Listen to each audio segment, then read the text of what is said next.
Qaqiş sözünü eşitmisən? Paskalda bu söz hər adama deyilmir. Bu söz hörmətdir, etibardır, qardaşlıqdır. Sənə qaqiş deyildirsə, bil ki səni yad saymadılar. Səni özlərindən bildilər, ürəklərinə yaxın buraxdılar. Paskal, İsmailin dağ qoyunda yerləşən qədim və məşhur qəsəbə. Tarixi küçələri, daş evləri, sərin bulaqları təmiz havası ilə tanınan yerdir. Bu qəsəbə təkcə gözəlliyi ilə yox, insanı ilə seçilir. Burada əhali əsrlər boyu zəhmətlə yaşayıb. Əsas məşğuliyyətləri sənətkarlıq, ipəkçilik, kərəğaçılıq, əkinçilik, maldarlıq, ticarət və turizm olub. Paskal adı çəkiləndə çoxlarının ağlına ilk olaraq qədim sənət və halal zəhmət gəlir. Burada səhər tezdən oyanan insan iş dalınca durar.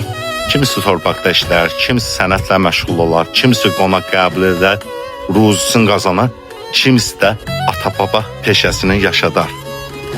Paskal adamı mərd olur, sözünün üstündə durar, dostunu darda qoymaz, çörəyini bölər, qonağı baş tacı olar. Elə buna görə də Paskala gələn adam bir də gəlmək istəyər. Çünki burada təkcə təbiət yox, insanlıq da gözəldir. Bir dəfə küçəsində gəz, bir dəfə çayından iç, bir dəfə salam ver. Sonra uzaqdan bir səs eşidəcəksən. Qaqiş, xoş gəlmisən.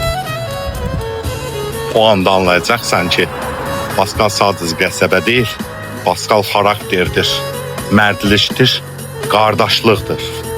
Azərbaycanın çox yeri var, amma Paskal kimi yerlər az tapılar. Çünki bəzi yerlər xəritədə olur, bəzi yerlər isə ürəkdə qalır. Paskal da onlardan biridir.